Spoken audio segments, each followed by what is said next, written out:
2025ರಲ್ಲಿ ಅತಿ ಹೆಚ್ಚು ಕಲೆಕ್ಷನ್ ಮಾಡಿರುವ ಕನ್ನಡ ಸಿನಿಮಾ ಕಾಂತಾರ. ಜೊತೆಗೆ ನಿನ್ನೆ ರಾಷ್ಟ್ರಪತಿ ಭವನದಲ್ಲಿ ಕೂಡ ಕಾಂತಾರ ಚಾಪ್ಟರ್ 1 ಸಿನಿಮಾ ಪ್ರದರ್ಶನಗೊಂಡಿದೆ. ಇದು ಎಲ್ಲ ಕನ್ನಡಿಗರಿಗೆ ಆ ಸಿನಿಮಾ ತಂಡಕ್ಕೆ ಹೆಮ್ಮೆ ತಂದಿದೆ. ಜೊತೆಗೆ ವಿಶ್ವಾದ್ಯಂತ ಎಲ್ಲ ಫಿಲ್ಮ್ ಮೇಕರ್ಸ್ ಮತ್ತು ಸೆಲೆಬ್ರಿಟೀಸ್ಗಳ ಕಡೆಯಿಂದ ಒಳ್ಳೆ ರೆಸ್ಪಾನ್ಸ್ ಬರ್ತಾ ಇದೆ.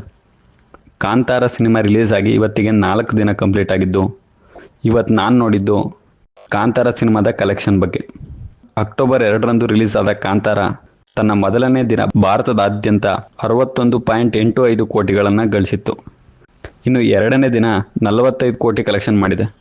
ಮೊದಲನೇ ದಿನಕ್ಕೆ ಹೋಲಿಸಿದರೆ 26% ಡ್ರಾಪ್ ಆಗಿದೆ.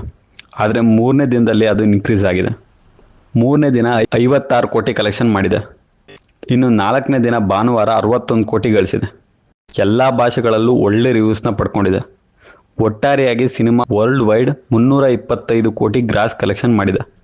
ಡೈರೆಕ್ಟರ್ ಮತ್ತು ಆಕ್ಟರ್ ಆಗಿ ರಿಷಬ್ ಶೆಟ್ಟಿ ಅವರು ಸಕ್ಸಸ್ನ ಕಂಡಿದ್ದು, ಅವರು ಮತ್ತು ಅವ್ರ ತಂಡದ ಪರಿಶ್ರಮಕ್ಕೆ ಎಲ್ಲೆಡೆ ಪ್ರಶಂಸೆ ಬರ್ತಾ ಇದೆ. ಸಿಯಾರಾ ಮತ್ತು ಚಾವಾ ಅಂತ ಸಿನಿಮಾಗಳನ್ನ ಫಸ್ಟ್ ಡೇ ಕಲೆಕ್ಷನ್ನಲ್ಲಿ ಹಿಂದಿಕ್ಕಿದ್ದು, ಜೊತೆಗೆ ಹಿಂದಿಯಲ್ಲಿ ಒಳ್ಳೆ ಕಲೆಕ್ಷನ್ನ ಮಾಡ್ತಾ ಇದೆ. ಇನ್ನು ಅತಿ ಹೆಚ್ಚು ಕಲೆಕ್ಷನ್ ಮಾಡಿರುವ ಮೂರನೇ ಕನ್ನಡ ಸಿನಿಮಾ ಇದಾಗಿದೆ.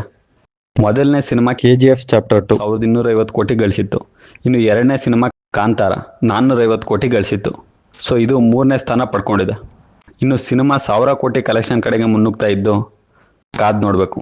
ಇನ್ನು ಇದ್ರ ಬಗ್ಗೆ ನಿಮ್ಗೆ ಏನು ಅನಿಸುತ್ತೆ ಅಂತ ಕೆಳಗಡೆ ಕಮೆಂಟ್ ಮಾಡಿ. ಸೊ ಇದಿಷ್ಟು ಇವತ್ತು ನಾನು ನೋಡಿದ್ದು ಕಾಂತಾರ ಸಿನಿಮಾದ ಕಲೆಕ್ಷನ್ ಬಗ್ಗೆ.